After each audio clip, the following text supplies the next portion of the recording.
నమస్కారం. ఈ రోజు స్టూడియోలో మనతో పాటు ఉన్నారు ప్రముఖ జ్యోతిష మరియు ఆధ్యాత్మికవేత్త, ఆస్ట్రాలజీలోని గోల్డ్ మెడల్ సాధించి అలాగే పామిస్ట్రీలోని పిహెచ్డి చేసిన బ్రహ్మశ్రీ డాక్టర్ మచ్చ గౌరీశంకర్ గురువు గారు. మరి గురువు గారితో మాట్లాడి జూలై మాసంలోని పక్ష ఫలితాలు ఏ విధంగా ఉన్నాయి, శుభ అశుభ ఫలితాల గురించి తెలుసుకుందాం. నమస్కారం గురువు గారు. గురుగారు, మిథున రాశి వారికి వచ్చేసి ఈ జూలై మాసంలోని 15వ తారీఖు నుంచి 31వ తారీఖు వరకు మరి వీరికి ఎలా ఉండబోతుంది?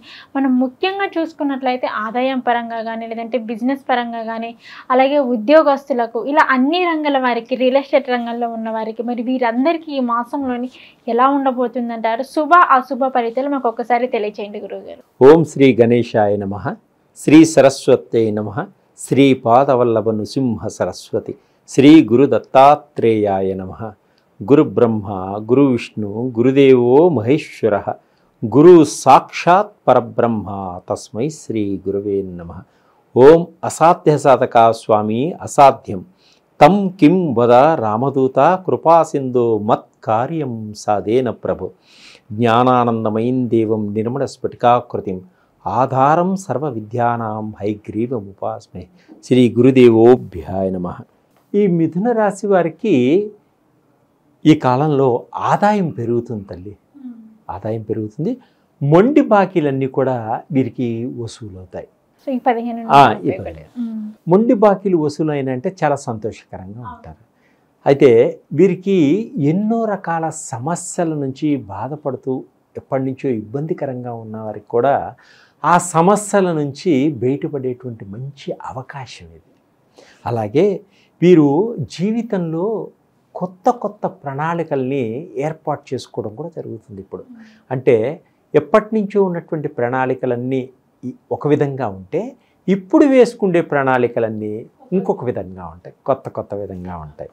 అలాగే వ్యాపారస్తులకు కూడా కొంచెం లాభదాయకంగా ఉంటుంది. కానీ వారి వ్యాపారాన్ని ఎవరి మీద పడితే వాళ్ళ మీద వదిలి వెళ్ళకూడదు. వాళ్ళ వ్యాపారాన్ని చాలా జాగ్రత్తగా వాళ్ళు చూసుకోగలిగితే మంచి లాభాలు పొందగలుగుతారు, లేకపోతే నష్టపోయేటువంటి సూచనలు కూడా ఉన్నాయి తల్లి.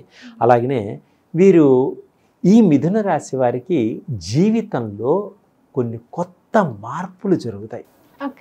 కొత్త కొత్త అంటే వీరు ఊహించలేనటువంటి కొత్త మార్పులు జరుగుతాయి వీరి జీవితంలో.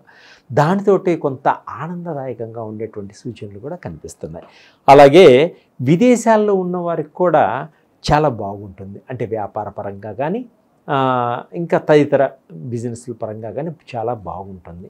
విద్యార్థులకు కూడా కొంత ఉద్యోగంలో ఇబ్బందులు కలుగుతాయి.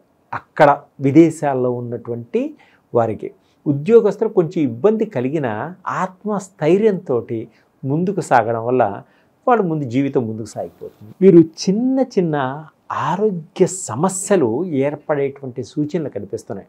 అంటే అనారోగ్య సమస్యలు ఏర్పడేటువంటి సూచనలు ఉన్నాయి. ఏ విధంగా? ఆహార పదార్థాలను అంటే బయట ఏవి పడితే అవి తినడం వల్ల, సరైన సమయానికి తినకపోవడం వల్ల, గ్యాస్ ఫామ్ అవ్వడం వల్ల కొంత అనారోగ్య పరిస్థితి మార్పు జరుగుతుంది. కాబట్టి సరైన సమయానికి ఆహారాన్ని స్వీకరించాలి. దానివల్ల ఏమవుతుంది? మంచి ఆరోగ్యం ఏర్పడుతుంది.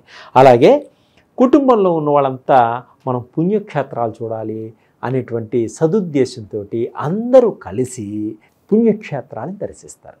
అంటే రకరకాలైనటువంటి పుణ్యక్షేత్రాలను ఎప్పటి నుంచో అందరూ కలిసి వెళ్ళాలనుకుంటుంటే ఆ పుణ్యక్షేత్రాలను కూడా దర్శించడం జరుగుతుంది.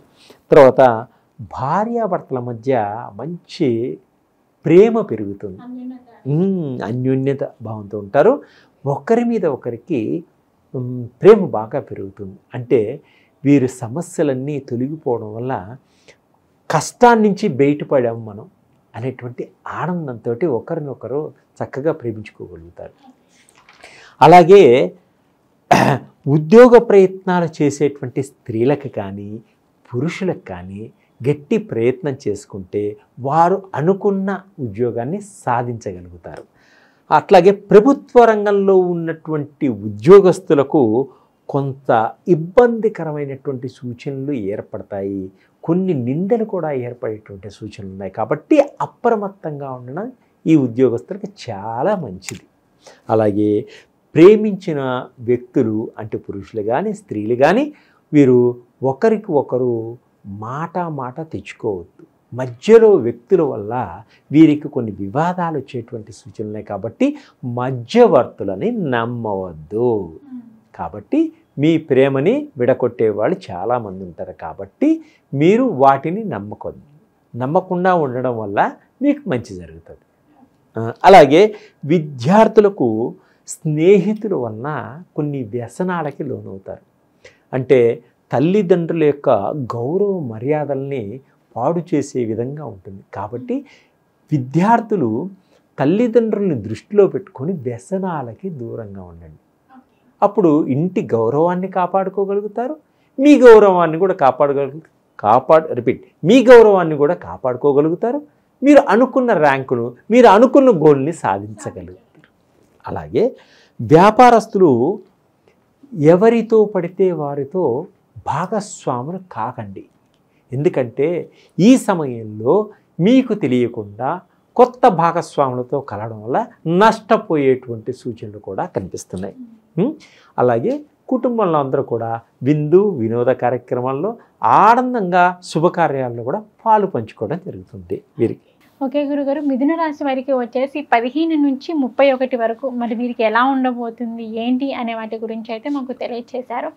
అలాగే వీరికి మరింత అదృష్టం కావాలి అనుకున్నా కానీ, లేదంటే వీరికి ఎటువంటి సమస్యలు ఉన్నా కానీ అవన్నీ తీరిపోవాలి అంటే మరి ఏ దేవుణ్ణి ఆరాధించి ఎటువంటి పరిహారం చేసుకుంటే వీరికి అద్భుతంగా ఉంటుంది అంటారు? వీరు శుక్రుణ్ణి పూజ చేసుకోవాలమ్మా. నవగ్రహాల్లో ఉన్నటువంటి శుక్రుణ్ణి పూజ చేయించుకోవాలి. విష్ణుమూర్తిని ఆరాధించాలి. విష్ణు సహస్రనామం చేయడం కానీ, విష్ణువుని దర్శనం చేయడం కానీ చేయడం వల్ల వీళ్ళలో ఉన్నటువంటి లోపాలన్నీ సరిచేయబడతాయి. ఆర్థిక పరంగా కూడా ఎదగగలుగుతారు. అలాగే వీరు శనివారం నాడు పేదవారికి తోచిన విధంగా అన్నదానాన్ని చేయండి. అలా చేయడం వల్ల మీ కుటుంబం మొత్తం శాంతియుతంగా ఉంటుంది. మీకు వచ్చేటువంటి కష్టాలు, రాబోయేటువంటి కష్టాల నుంచి కూడా మీరు బయటపడటం జరుగుతుంది. ఆనందదాయకంగా ఉంటారు. గ్రహాల యొక్క స్థితిగతులు అంటే గ్రహాల యొక్క స్థితిగతులు ఏ విధంగా ఉన్నాయి మనం ముందుగా తెలుసుకుందామమ్మా. అలాగే ఇప్పుడు రవి 16వ తారీఖు వరకు మిథున రాశిలో ఉండి తదుపరి కర్కాటక రాశిలోకి ప్రవేశిస్తున్నాడు రవి. అలాగే కుజుడు 12వ తారీఖు వరకు మేషరాశిలో ఉండి తదుపరి వృషభ రాశిలోకి ప్రవేశిస్తున్నాడు. అంటే 12వ తారీఖు వరకు మేషరాశిలో ఉంటాడు కుజుడు, తరువాత వృషభ రాశిలోకి ప్రవేశిస్తున్నాడు.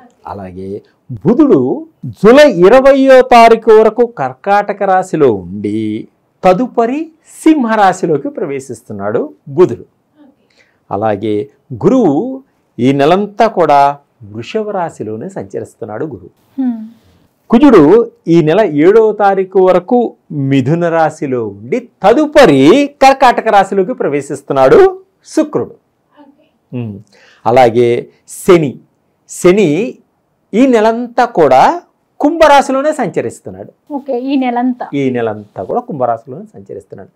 ఇక రాహువు ఈ నెలంతా కూడా మీనరాశిలోనే సంచరిస్తున్నాడు.